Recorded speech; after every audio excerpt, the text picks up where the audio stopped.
but I hate the F word. And it's like I hear it everywhere now. Like you hear it in every situation. It's on TV, it's in the movies. You just hear it out on the street, in the wild. You hear adults say it. You hear, kids say it. You hear it all over time. Every time I hear someone say the word fair, I'm just like, oh. I've been so worried that I was going to slip and say the wrong thing. Every time, can you imagine? I'll just resign and be done. It's not that kind of church.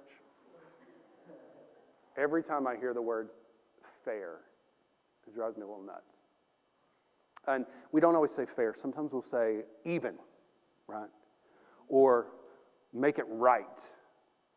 We got this concept of fair. And the reason I hate it so much is because we generally don't mean fair when we say it. We mean what we want. You don't want it to be fair. You want it to be what you want it to be. And that's what you think you deserve, and that's what you're asking for. I want it to be fair. I want it to be even. I want it to be made right.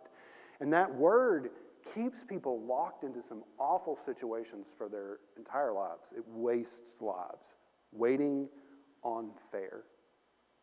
We're going through the life of Jacob, and the way that I preach is not that I just pick out, what do I want to talk about? What points do I want to make? But what is next? What does God have to say to this? And we keep coming back to this idea of fair as we go through the life of Jacob and how it destroys lives.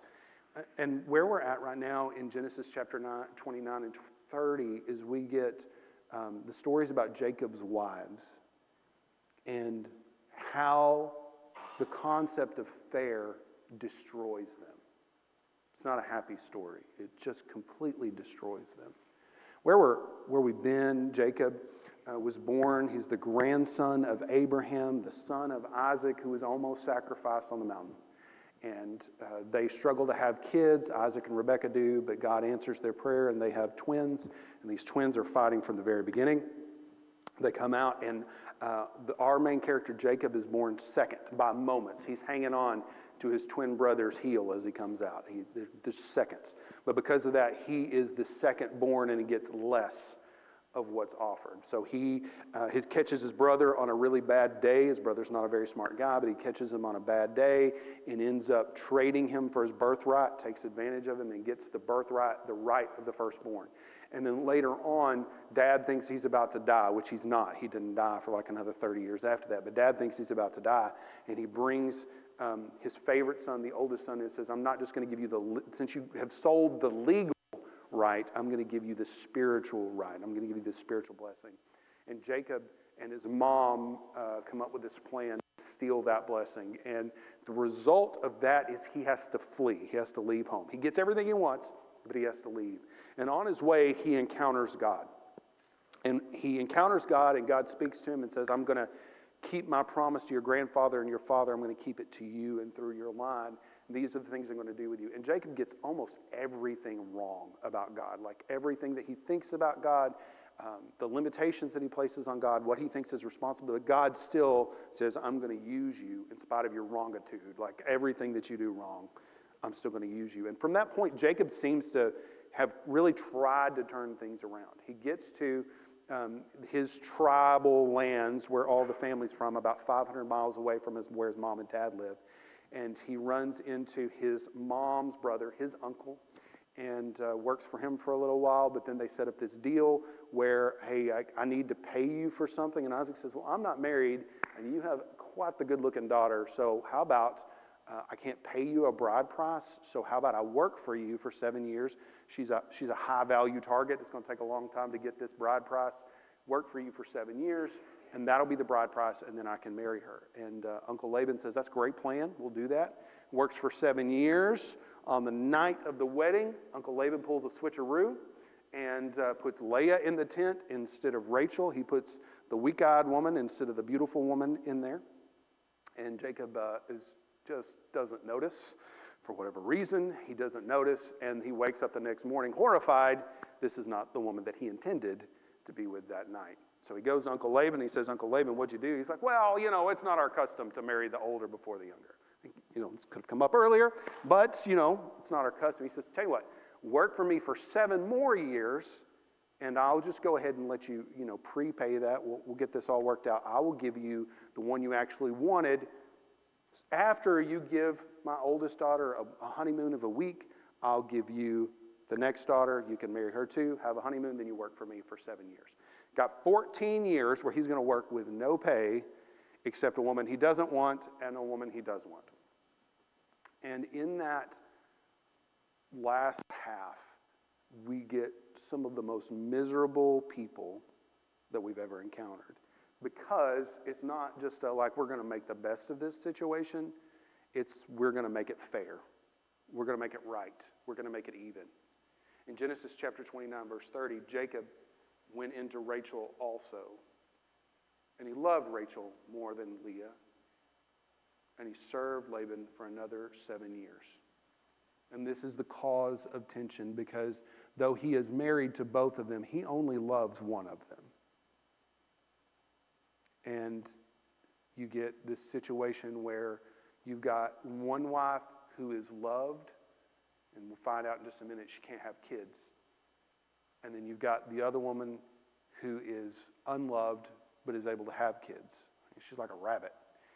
And this rivalry between the two of them will destroy them and the people around them.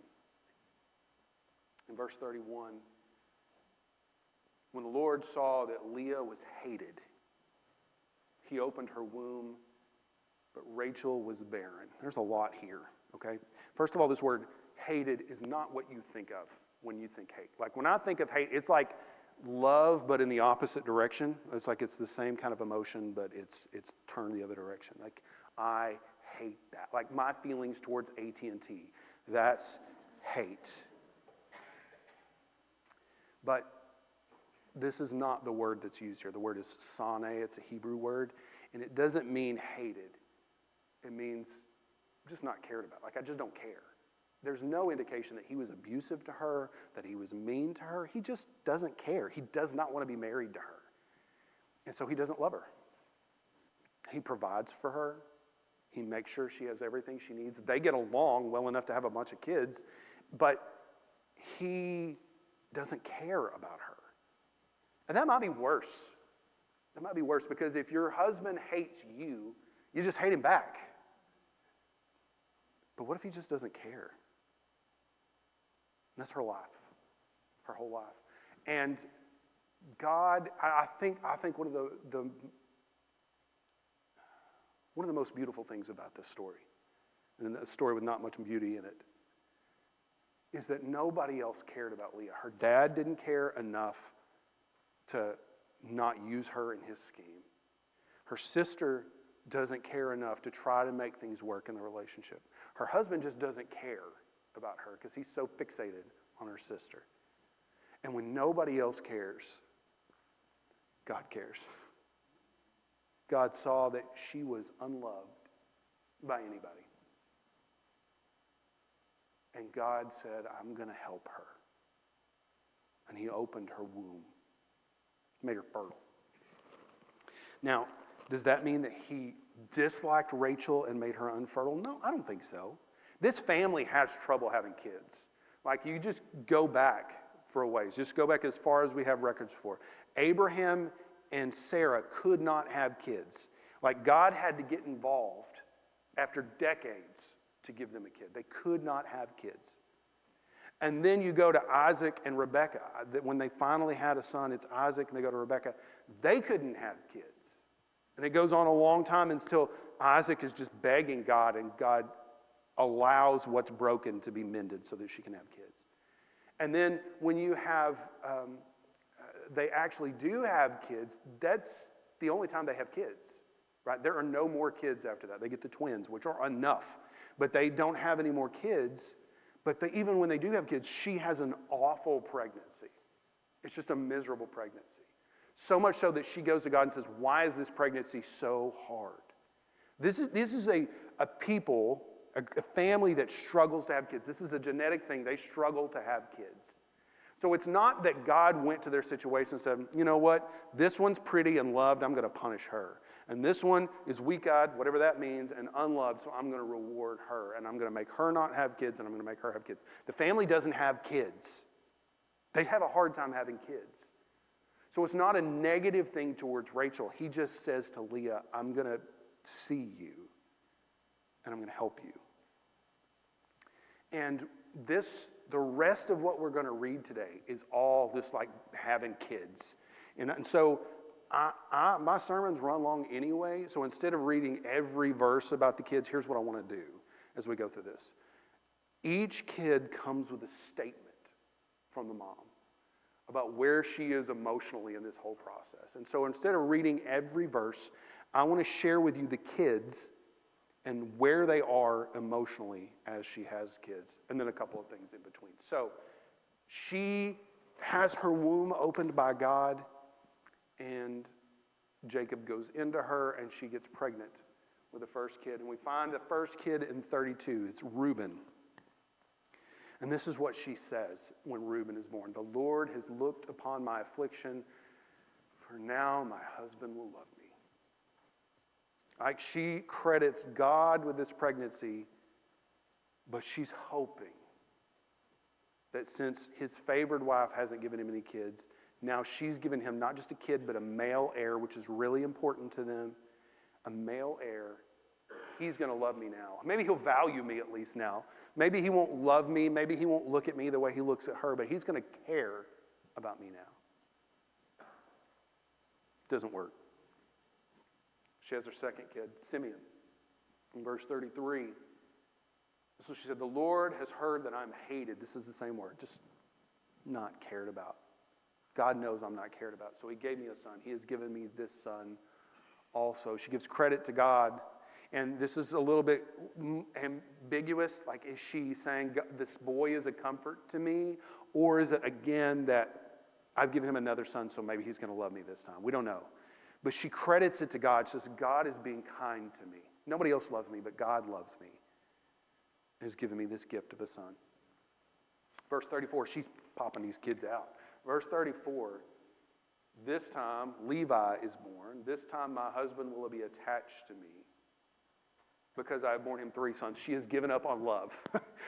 She's like, maybe he'll value me. Maybe at this point he'll feel like he's married to me. Because she can't have any kids, but I've had 3. Nobody in our family has kids. She has no brothers. This is one of the reasons that her dad took advantage of Jacob, is because there were no male sons to carry on the business. Like, as far as we know, I've given him 3. Surely now he'll at least value me. But he doesn't.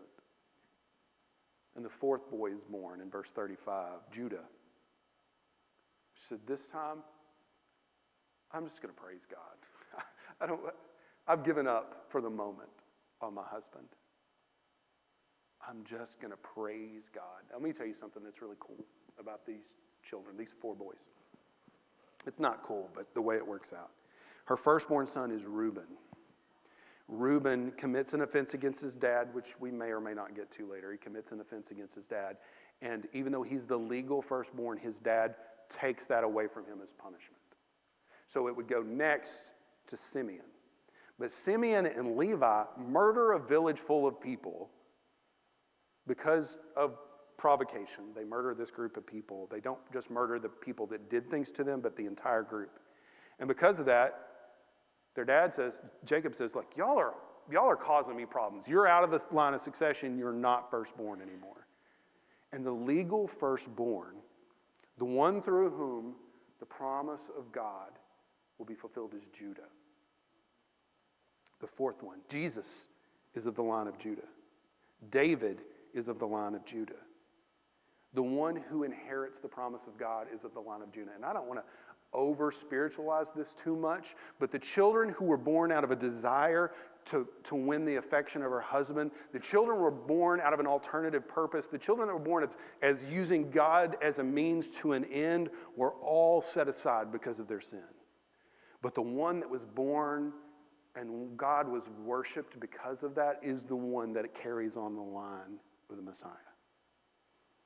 I don't want to over-spiritualize that too much, but it sure seems to me like when we get into a posture of worship and not doing through our things for our own purposes, using God for our own intentions, but instead we look to him for what he gives to us and worship, that is when the promises of God are fulfilled. So she has 4 boys, no problems right off the bat. And then we get into Genesis chapter 30, verse 1, where we get to Rachel. Rachel is trying and cannot get pregnant. When Rachel saw that she bore Jacob no children, she envied her sister. She said to Jacob, "Give me children or I will die." Give me children. Do you think she knows how pretty she is? Like, that sounds like the statement of somebody that knows how pretty she is. Give me children or I will die. I'm going to go lock myself in my room, and I'm not going to eat anymore, and I'm going to die if you don't do better. Jacob's anger was kindled against Rachel. And he said, "Am I in the place of God, who has withheld from you the fruit of the womb? I am not the problem. I've had 4 kids over here, and I'm not having any kids over here. You are the one that has got something going on. It's not me. And if you want to deal with this, you've got to talk to God." Now, he says this kind of flippantly. Like, why are you putting me in God's place? He says this kind of flippantly, but it's a true statement. Like, the only one that can solve this problem is God. And if God is not doing this for you, you either have to change something about the relationship with God, or you have to accept what he's doing. But you can't come at me because I can't fix this problem for you. And it seems to wake something up in Rachel. Not in the right direction, though. Not in the, let's talk to God about this. Let's worship God about this. She says, "No, you're right. You can't fix this problem. The problem is going on in me. We're going to use the Old Testament version of fertility treatment, and we're going to bring somebody else into the relationship. This is how we're going to do that." Verse 3.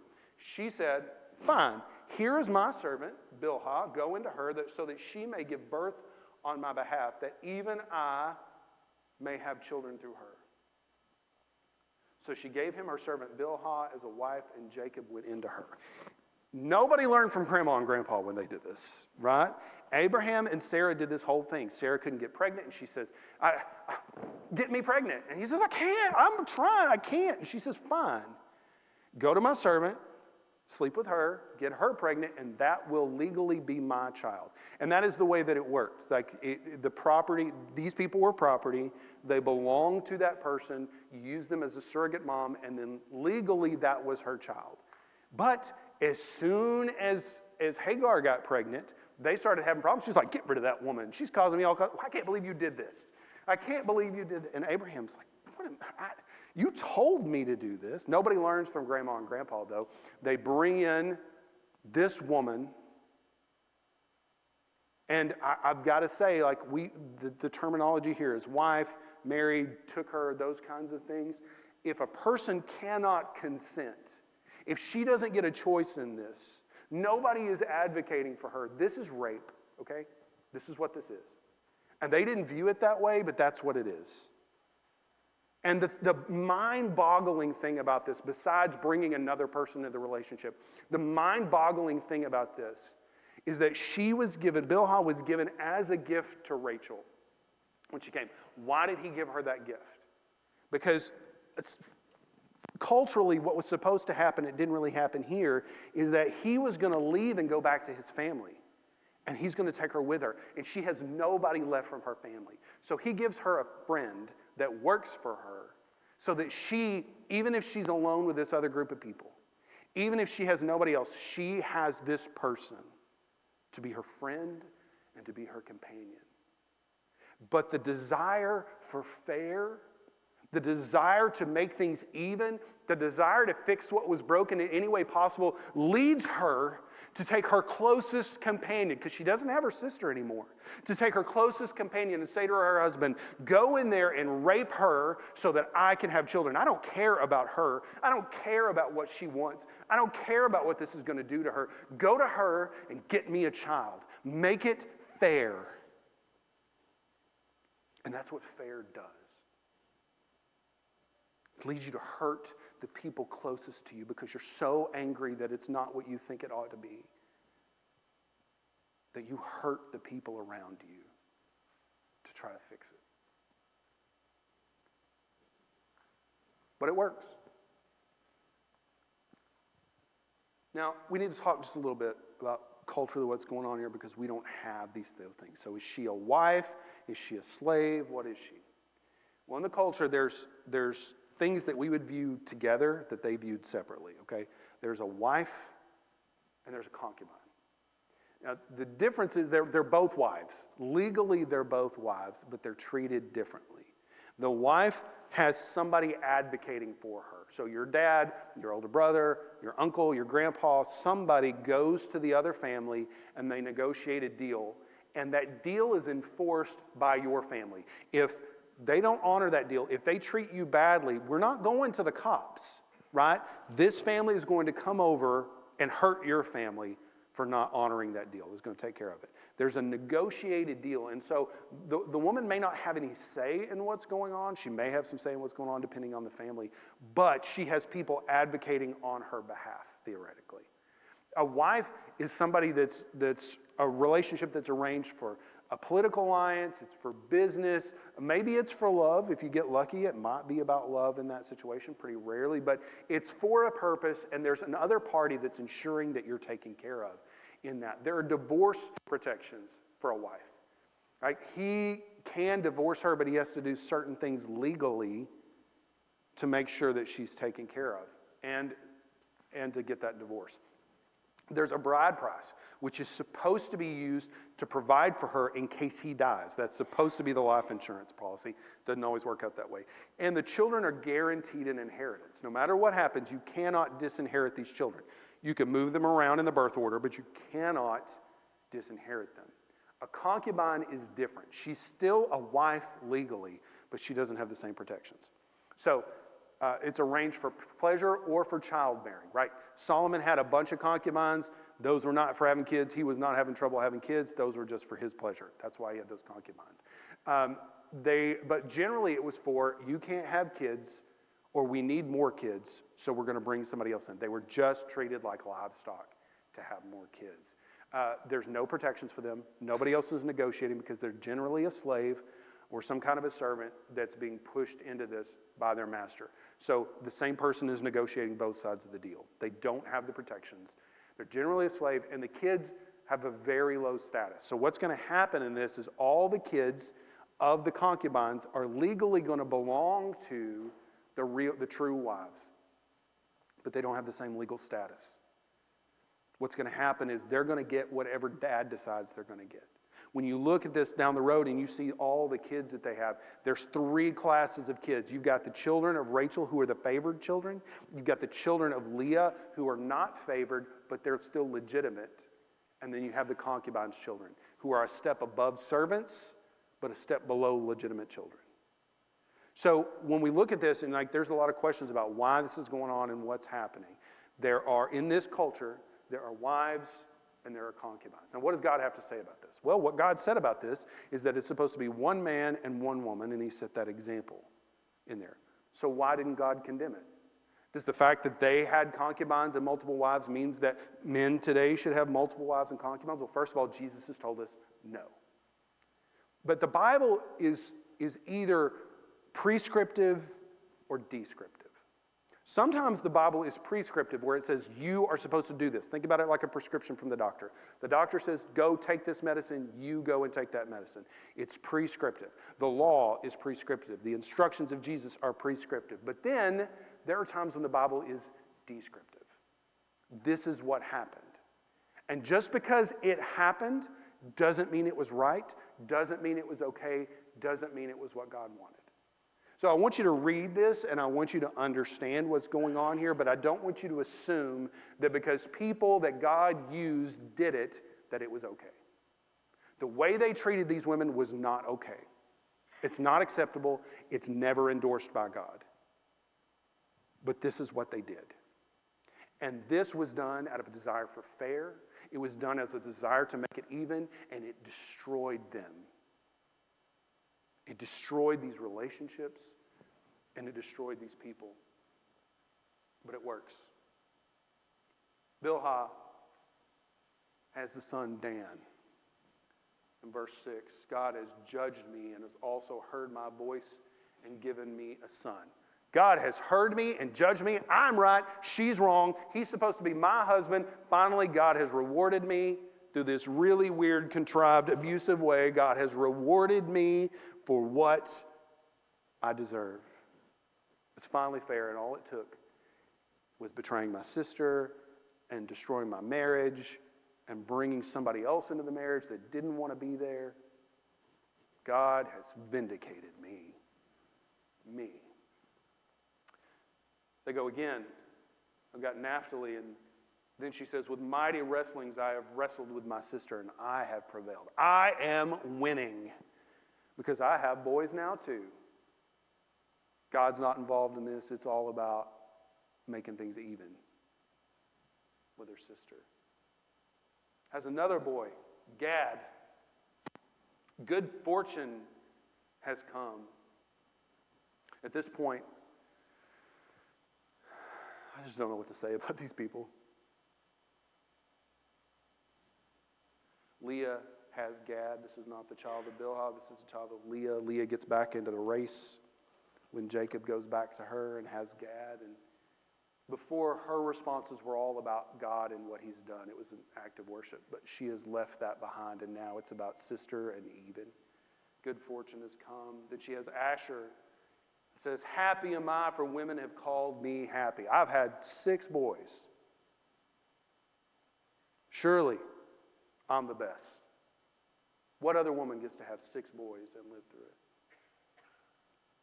And then there's this weird interlude. The only time we see interaction between Rachel and Leah is in chapter 30, verse 14. It's the only time we see what's going on. In the days of the wheat harvest, Reuben went and found mandrakes in the field and brought them to his mother Leah. And then Rachel said to Leah, please give me some of your son's mandrakes. So mandrakes are, the Hebrew word is translated literally love plant. It's an aphrodisiac and it's a fertility medicine.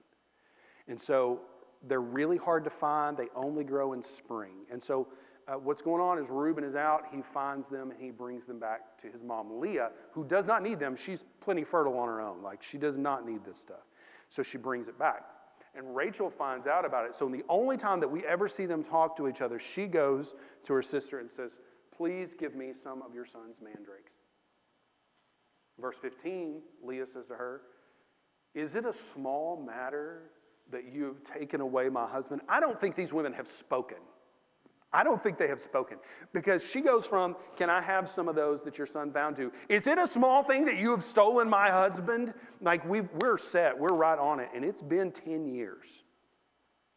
We're making our way through this progress. They've had a bunch of kids in this time.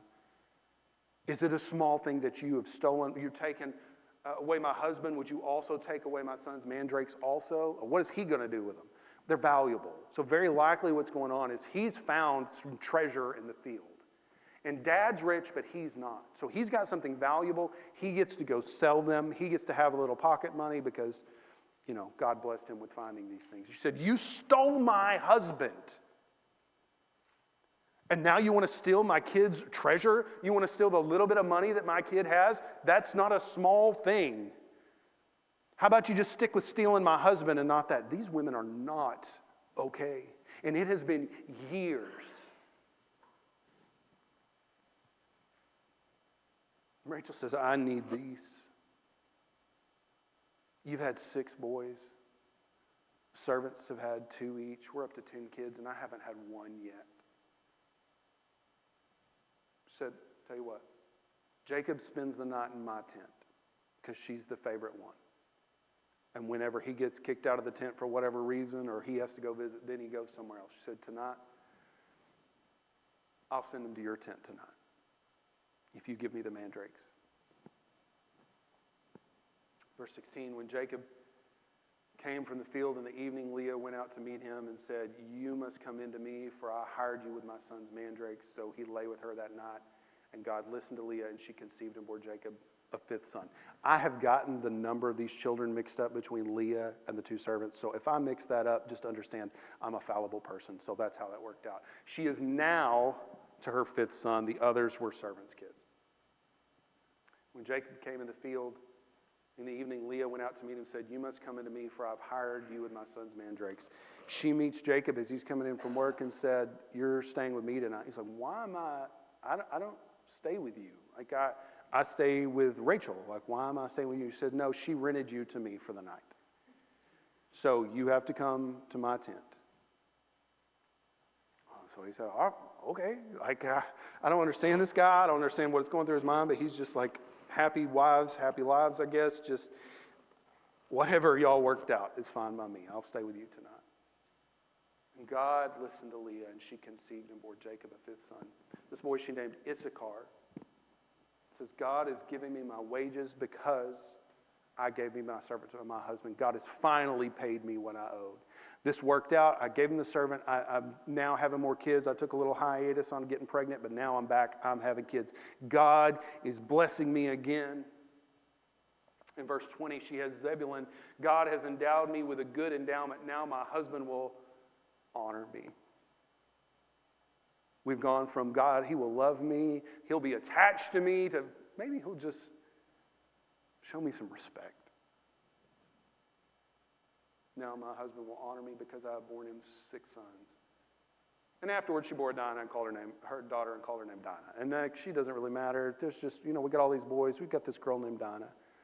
And Dinah is mentioned because she is the reason that Simeon and Levi will go kill that village of people. Not because they love her, not because they care about her, but because what happens to her embarrasses them. But she matters for the story later. And finally, after years, we get to Genesis 30, verse 22. God remembered Rachel, and God listened to her and opened her womb, and she conceived and bore a son and said, God has taken away my reproach. And she has Joseph. This is Joseph of the amazing Technicolor Dreamcoat. This is Joseph that will save the entire family. Joseph, the favored son. She says, finally, God has taken away my reproach. God has finally made things fair for me. God has finally made things right. People will stop looking down on me now. That's the last kid for a while. They finish everything up with Laban, and we'll get to some of what happens, but we got a time jump here, finish things up with Laban, and they leave to finally come back home after, I think it was 21 years of being there. They come back home. And within 50 miles of home, Rachel, who is pregnant again, goes into labor. And they're traveling, and they get to Bethel, same place where Jacob spent the night and met God, 50 miles from home. Verse 16 of Genesis 35, then they journeyed from Bethel, and when they were still some distance from Ephrath, Rachel went into labor, and she had hard labor. And when her labor was at its hardest, the midwife said to her, do not fear, for you have another son. And as her soul was departing, for she was dying, she called his name Benoni, but his father called him Benjamin. So Rachel died, and she was buried on the way to Ephrath, that is Bethlehem. This rivalry, real quick, the Benoni-Benjamin thing, Benoni means son of my sorrow.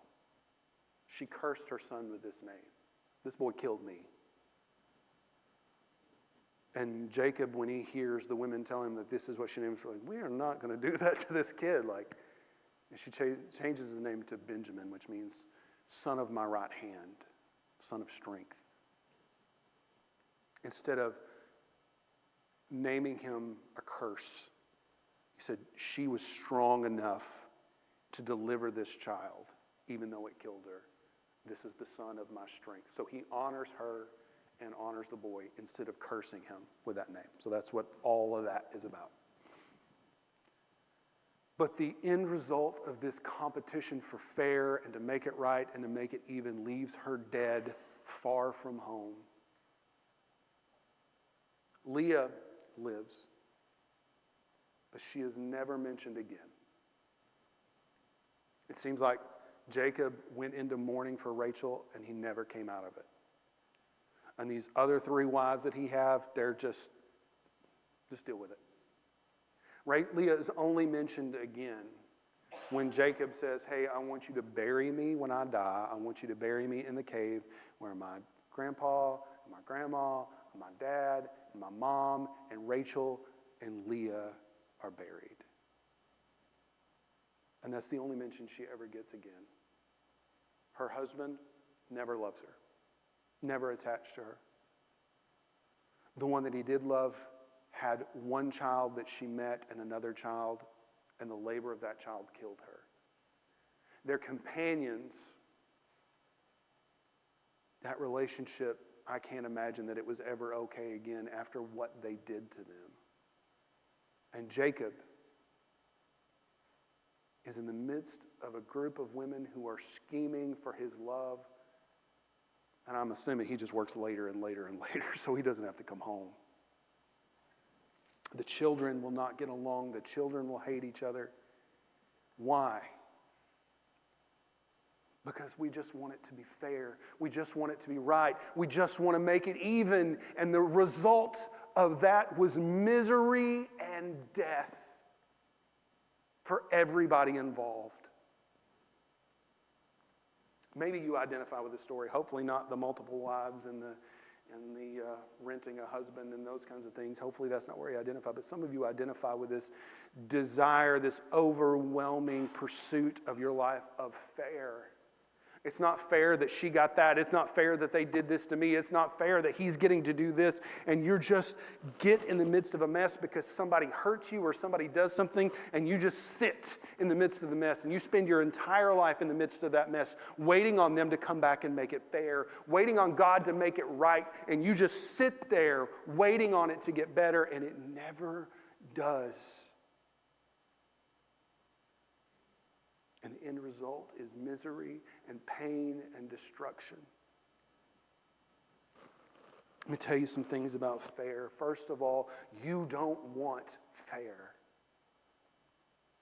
You don't want fair. When these people blamed each other, when these people tried to decide who was in the right, who was the most hurt, what is that conversation like? Well, Leah's like, I was married to him first. I was married to him first.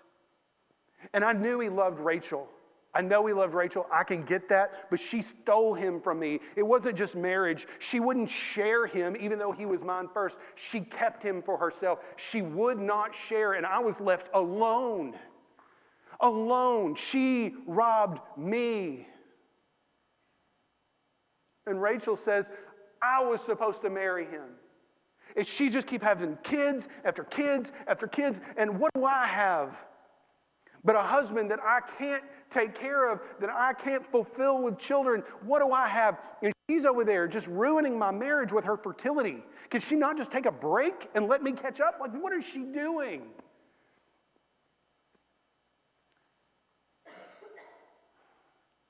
You look at these people and you say, what's fair? There is no fair. Everyone is wrong. These two women could have been everything to each other. They could have accepted the situation that they were in and said, you know what, nobody else understands this situation but us. It's awful. Our dad's a jerk. Our husband, he really should have talked to one of us before, what happened on that wedding night. None of this would have happened, but he didn't. And this is where we are, and all we've got is each other. Let's make the best that we can of this and move forward. They could have done that.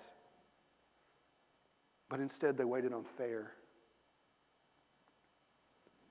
You don't want fair, because you want to know what's fair? It's not what you think is fair. In the Garden of Eden, Adam and Eve were told that if you reject me as God, the punishment for that is death. That is fair. You don't get to use me for life and then do whatever you want everywhere else. You're not going to run around on me. And I want to be there for you. I want to give you life. But if you choose to reject me, you don't get to come back to me for life. The punishment for sin is death.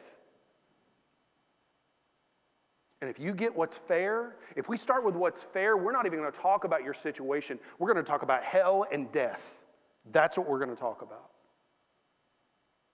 But Jesus did not give us what was fair, but instead he came while we were still in the midst of sin, while we had never even gotten close to an apology yet or regret for our sin. He came and he gave himself up, not because it was fair, but because he wanted what was best for us. He wanted us.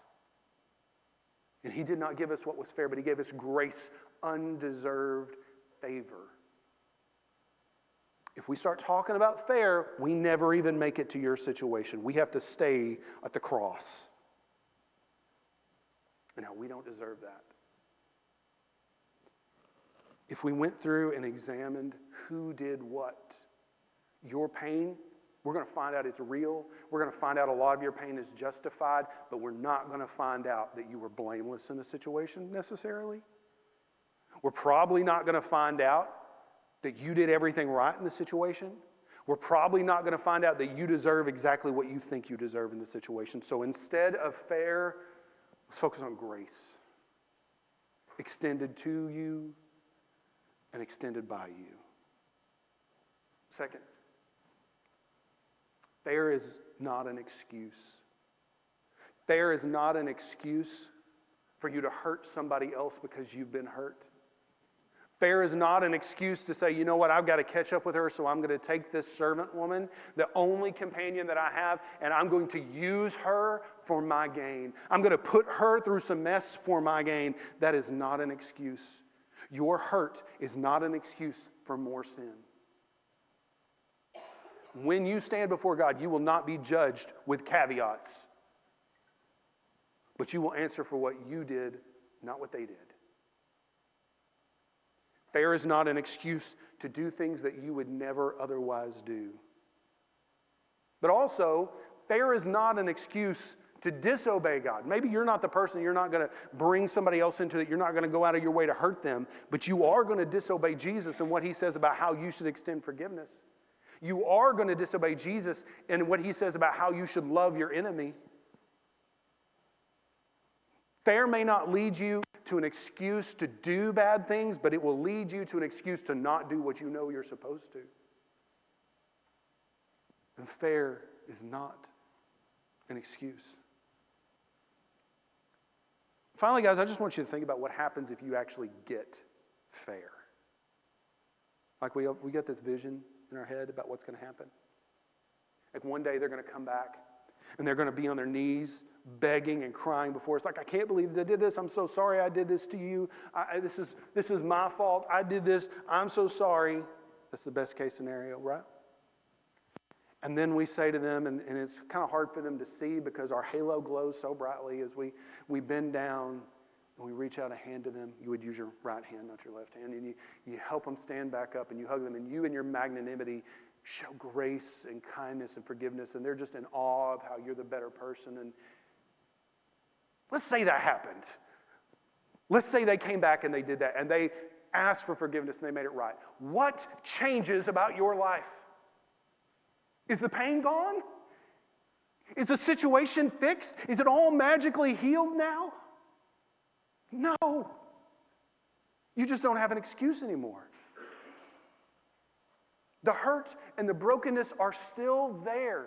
If they came back and did everything that you dreamed they would do, your life would not be any different. The only thing that will make your life any different is if you choose, instead of waiting on fair, you choose to allow Jesus to redeem your situation. And that does not mean that you pray, okay, Jesus, I want you to take the wheel. I'm going to let you drive now. And then sit back and wait to see what he does. But what it means is that you start obeying Jesus in that situation. You start loving your enemy and showing them love before you feel it. It means that you forgive and start the process of forgiveness before you're ready. It means that you get up out of the mess and you move forward in obedience to him.